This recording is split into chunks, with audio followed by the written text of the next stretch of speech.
Fruits के अंदर हमें दो चीज़ों का ध्यान रखना पड़ता है क्योंकि फ्रूट्स की वजह से दो टाइप की कॉम्प्लिकेशन एक किडनी फेलियर पेशेंट को देखने को मिल सकती है। पेशेंट की केएफटी रिपोर्ट के अंदर इस एसिड की अमाउंट ना होने की वजह से पेशेंट कभी भी इसको नोटिस नहीं कर पाता। अगर आप एक एप्पल ले रहे हैं तो उसका 1 कप एप्पल का पोटेशियम आपकी बॉडी में जा रहा है। नमस्कार, मेरा नाम है डॉक्टर पुरु धवन और आज इस वीडियो में हम बात करने वाले हैं फ्रूट्स के बारे में कि एक किडनी फेलियर पेशेंट के लिए कौन से फ्रूट्स अच्छे होते हैं, कौन से फ्रूट्स नहीं खाने, किन चीज़ों का ध्यान रखना होता है जिससे उनकी बॉडी में क्रिएटिनिन भी कम हो और पोटेशियम भी ना बढ़े। तो बहुत ज़्यादा ज़रूरी है इन चीज़ों को समझना क्योंकि एक किडनी फेलियर पेशेंट के लिए डाइट बहुत इंपॉर्टेंट है क्योंकि बॉडी में कुछ भी जा रहा है वो हमारे खाने पीने से जा रहा है। हम क्या खा रहे हैं, क्या नहीं खा रहे, उसका डायरेक्ट इफेक्ट आपकी हेल्थ पर पड़ता है और खासकर एक किडनी फेलियर पेशेंट के अंदर पड़ता ही पड़ता है।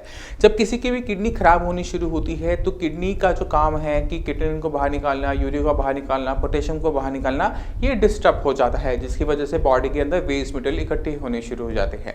और ये जो वेस्ट मटेरियल बॉडी के अंदर इकट्ठे हो रहे होते हैं यही एक पेशेंट को बीमार बनाते हैं, चाहे वो आपके अंदर थकावट हो, चाहे नींद ना आना, नींद ज़्यादा आना, सांस फूलना, ये जितने भी कॉम्प्लिकेशंस आपकी लाइफ में आ रहे हैं वो कहीं ना कहीं हमारे डाइट से डायरेक्टली लिंक्ड होते हैं। तो अगर हम एक ध्यान रखते हैं अपनी डाइट का तो एक किडनी फेलियर का पेशेंट बहुत सारी कॉम्प्लिकेशन से बच जाता है। और डाइट का एक कंपोनेंट होता है फ्रूट्स। हम कौन से फ्रूट्स खा रहे हैं और कैसे हमें इफेक्ट कर रहे हैं उसको समझना जरूरी है। फ्रूट्स के अंदर हमें दो चीज़ों का ध्यान रखना पड़ता है क्योंकि फ्रूट्स की वजह से दो टाइप की कॉम्प्लिकेशन एक किडनी फेलियर पेशेंट को देखने को मिल सकती है। पहला है कि बॉडी के अंदर एसिडिक माहौल तैयार होना जिसे हम मेटाबॉलिक एसिडोसिस कहते हैं।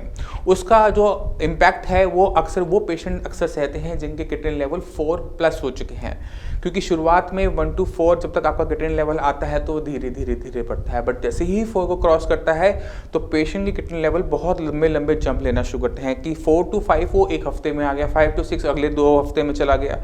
ये जो तेज़ी से हो रहा होता है ये इस वजह से हो रहा होता है क्योंकि बॉडी के अंदर कहीं ना कहीं एसिडिक माहौल बन रहा होता है क्योंकि जैसे किडनी यूरिया को बाहर नहीं निकाल पा रही, क्रिएटिनिन को बाहर नहीं निकाल पा रही, उसी तरह से एसिड को भी नहीं निकाल पाती। पेशेंट की केएफटी रिपोर्ट के अंदर इस एसिड की अमाउंट ना होने की वजह से पेशेंट कभी भी इसको नोटिस नहीं कर पाता, मगर सारे के सारे जितने भी डॉक्टर्स हैं उनको पता होता है कि बॉडी जितनी एसिडिक होती चली जाएगी किडनी उतनी तेज़ी से खराब हो जाएगी। इसी वजह से जितने भी डॉक्टर्स हैं अपने जितने भी किडनी फेलियर के पेशेंट्स को एक मेडिसिन ज़रूर प्रिस्क्राइब करते हैं और वो है नोडोसिस। ये जो नोडोसिस है ये सोडियम बाइकार्बोनेट की टैबलेट होती है। ये वही सोडियम बाइकार्बोनेट है जो आप खाने में सोडा यूज़ करते हैं, उसी की एक टैबलेट होती है। ये बॉडी के अंदर ब्लड के एसिडिकपन को ख़त्म करने के लिए पेशेंट को दी जाती है। बहरहाल इस वीडियो के अंदर इसके बारे में हम ज़्यादा डिस्कस नहीं करेंगे। हमने अपनी बॉडी के अंदर एसिड को कम करने के लिए, एसिड की फॉर्मेशन कम करने के लिए जितने भी सिट्रिक फ्रूट्स होते हैं उनको अवॉइड करना होता है क्योंकि जितना सिट्रिक फूड खाओगे उतना ब्लड एसिडिक होता चला जाएगा, उतनी तेज़ी से आपकी किडनी खराब होती चली जाएगी। तो जितने भी सिट्रिक फ्रूट हैं, चाहे वो आम है, अंगूर है, संतरा, मौसमी, कीनू, ये जितने भी सिट्रिक फ्रूट्स हैं पेशेंट लेगा उसकी कंडीशन खराब होगी क्योंकि खटास है मतलब एस्कॉर्बिक एसिड है, सिट्रिक एसिड है और ये पेशेंट की बॉडी के पीएच को और डाउन करेगा, मोर एसिडिक बनाएगा। तो हमने सिट्रिक फ्रूट्स को अपनी डाइट से बाहर कर देना है। दूसरी चीज़ का हमने क्या ध्यान रखना होता है कि हमने लो पोटेशियम फ्रूट्स को सिलेक्ट करना होता है। लो पोटेशियम फ्रूट्स को जानने के लिए हमें हाई पोटेशियम फ्रूट्स को जानना ज़रूरी है क्योंकि उनको निकालना डाइट से ज़्यादा इंपॉर्टेंट हो जाता है। तो आप सबसे ऊपर आता है आपका banana, kiwi, avocado, star fruit, आपका dry fruits, dates, coconut water. अगर आप इन चीज़ों को अपनी डाइट से निकाल देते हैं बाकी जितने भी फ्रूट्स हैं वो एक किडनी फेलियर का पेशेंट ले सकता है, चाहे वो पपाया है, चीकू है, चाहे आपका पाइनएप्पल है, वाटरमेलन है, मस्कमेलन है, एप्पल है, पियर है, सब के सब फ्रूट्स आप ले सकते हो। मगर उनके साथ एक छोटा सा रूल है, वो याद रखना है कि आपने दिन के अंदर 1 कप फ्रूट्स खाने हैं। यानी आप या तो एक एप्पल ले लेंगे, एक गवावा ले लेंगे या फिर 1 कप पपाया ले लेंगे या फिर 1 कप आप पाइनएप्पल ले लेंगे।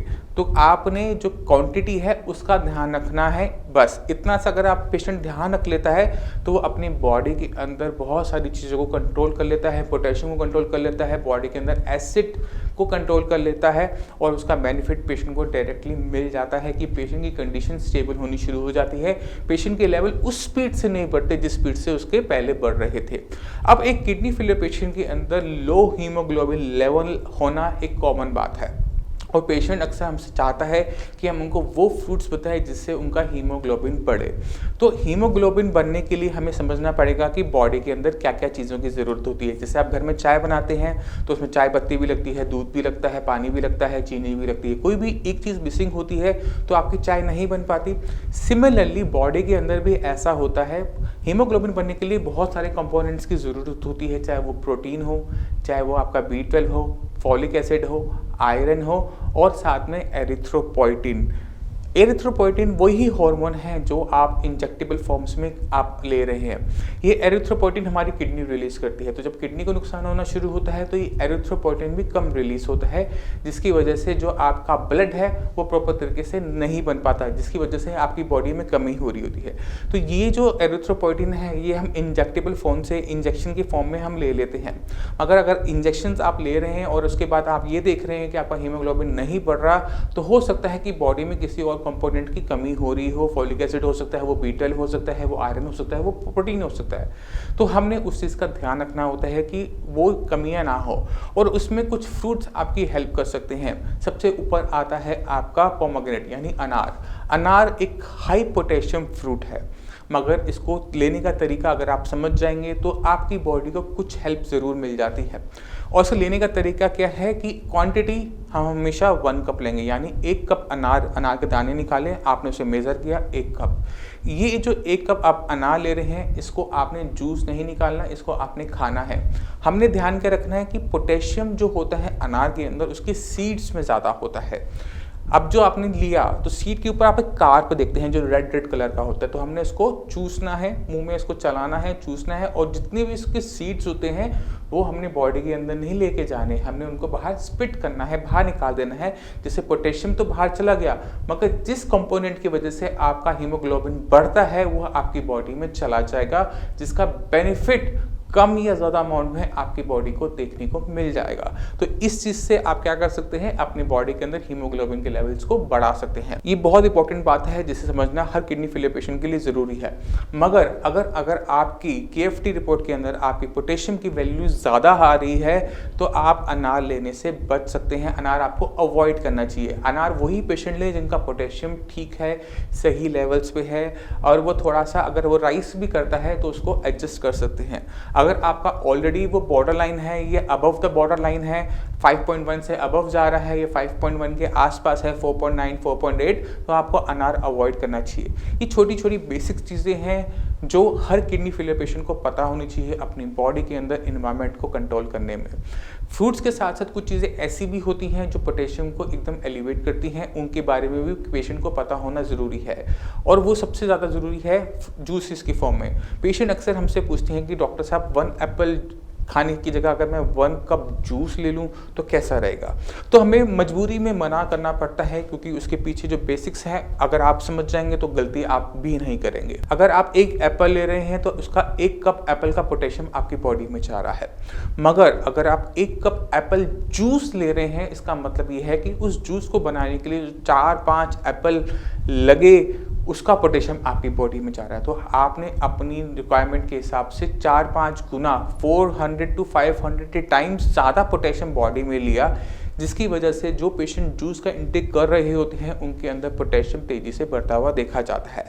तो हमने जूसेस का इंटेक इसी वजह से मना करना होता है। आप फ्रूट्स खाएं, कोई दिक्कत नहीं है, मगर अगर आप जूसेस लेंगे तो वो आपकी हेल्थ के लिए बहुत ज़्यादा खतरनाक हो सकता है, खासकर एक किडनी फेलियर पेशेंट के लिए। फिर चाहे वो जूस एप्पल का हो, चाहे वो जूस ऑरेंज का हो, कोई भी जूस लेंगे वो आपको इफेक्ट करेगा। इसी तरह से गुड़ यानी जैगरी या फिर शक्कर, ये जो होती है इसके अंदर भी पोटेशियम की मात्रा ज़्यादा होती है। और कंसेप्ट बिल्कुल सेम है कि अगर आप 1 कप गन्ना चूसते हैं तो 1 कप गन्ने का जो पोटेशियम है वो आपके अंदर गया। मगर अगर आप गुड़ लेते हैं तो क्या होता है, गुड़ बना होता है गन्ने से, तो एक गन्ने में जो जूस था इतनी अमाउंट में आया, उसको हमने पकाकर इतना सा गुड़ बना लिया। अब जैसे ही आपने ये गुड़ इनटेक किया तो पूरे गन्ने का 1-2 गन्ने का जो भी आपका पोटेशियम था इतनी छोटी अमाउंट में कंसंट्रेटेड अमाउंट की पैकेज बन के बॉडी के अंदर चला गया, जिसकी वजह से आपका पोटेशियम एकदम एलिवेट हो जाता है। इसी वजह से गुड़ और गुड़ की बनी हुई आइटमें हर किडनी फेलियर पेशेंट को मना की जाती हैं। मैं उम्मीद करता हूँ इस वीडियो से आप फ्रूट्स के बारे में और फ्रूट्स क्यों और किस अमाउंट में खाने चाहिए, कौन से फ्रूट्स खाने चाहिए, किन चीज़ों का ध्यान रखना चाहिए, काफ़ी कुछ समझ गए। फिर भी आपके माइंड में कोई भी डाउट हो, कुछ भी पूछना चाहते हो तो साइंस संजीवनी के डॉक्टर से आप फ्री ऑफ कॉस्ट कंसल्टेशन ले सकते हो। आप अपॉइंटमेंट लेके मुझसे भी आकर मिल सकते हो। और अगर आपको ये वीडियो पसंद आई हो तो उसे लाइक, शेयर और इस चैनल को सब्सक्राइब करना ना भूलेगा। मिलते हैं अगली वीडियो में, तब तक के लिए धन्यवाद।